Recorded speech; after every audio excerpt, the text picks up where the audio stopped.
This is week 149 of Russia's full-scale invasion of Ukraine and our first episode of 2025.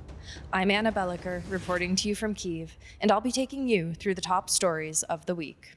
Kyiv residents woke up to explosions on the first day of the year as Russia launched a drone attack on the city that killed 2 people and injured 6 more.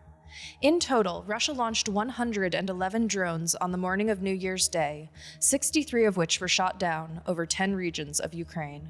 The 2 people killed in Kyiv were a couple, a biologist and a neurobiologist, who both worked at the Institute for Biology and Medicine at Taras Shevchenko National University. Although drone strikes on the capital are unfortunately a pretty regular occurrence, the thing that made these deaths unusual was the location. The couple's apartment was in the center of Kyiv, just a few hundred meters from Independence Square, the president's office, and various other government buildings and landmarks. The airspace over Kyiv is among the most secure in Ukraine, with Western-supplied air defense systems and mobile air defense units keeping hyper-vigilant watch. Although nowhere in Ukraine is considered totally safe, it was rattling that a drone made it that far into Kyiv before being shot down.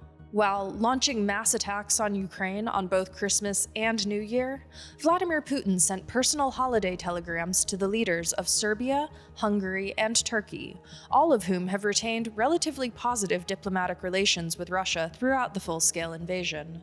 Kremlin spokesperson Dmitry Peskov said that Putin had also sent Slovakian Prime Minister Robert Fico a New Year's message, but not an official one. The one other person who did get an official greeting from Putin, however, was Pope Francis. Since last spring, the Pope has drawn increasing criticism for his statements about Russia and Ukraine.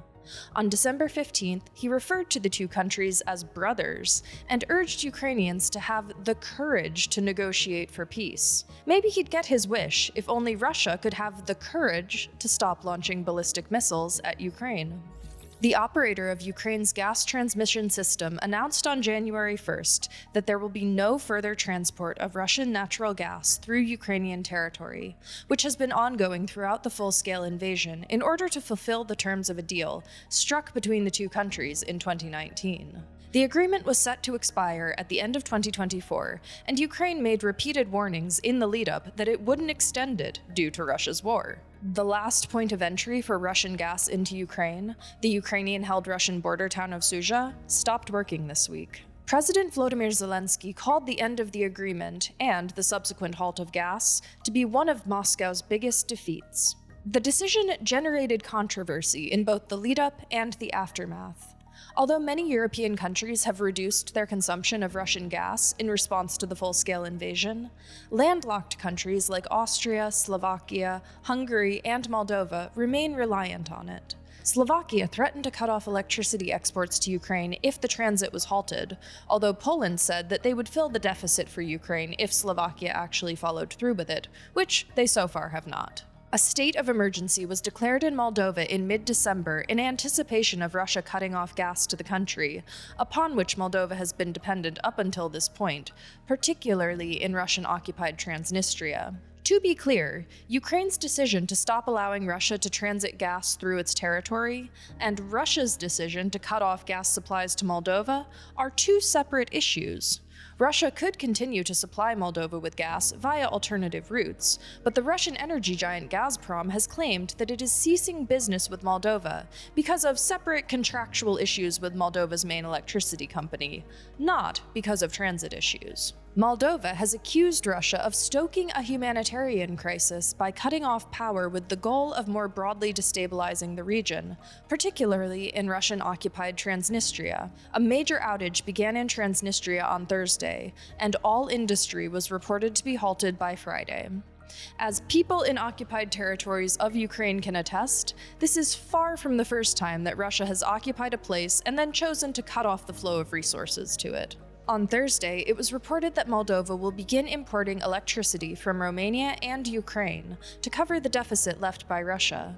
Sandwiched between Ukraine and the EU, with Russian drone fragments regularly making their way into its territory and 1,500 Russian troops stationed in its breakaway region of Transnistria, Moldova has recently been taking steps to align itself more with Europe, approving a 10-year defense strategy on December 26th that aims to boost defense spending in anticipation of eventually joining the EU.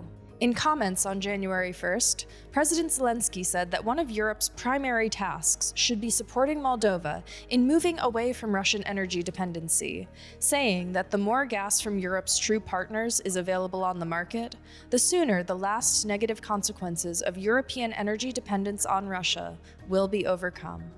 Ukraine's military intelligence agency reported on January 2nd that the week before, for the first time in history, a sea drone downed not one, but two Russian aircraft.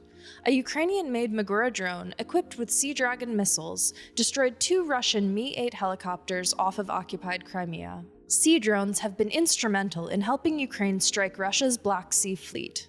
Magura drones were developed by Ukraine after the start of the full-scale invasion and can cover more than 800 kilometers and reach up to 80 kilometers per hour, while carrying warheads up to 250 kilograms. In June, military intelligence announced that they had modified sea drones to operate anti-aircraft missiles, posing a threat to Russia's aircraft as well as ships. This marks the first time that a sea drone has ever shot down an aerial object, a testament to Ukraine's warp speed race to develop innovative new weapons to combat Russia's invasion.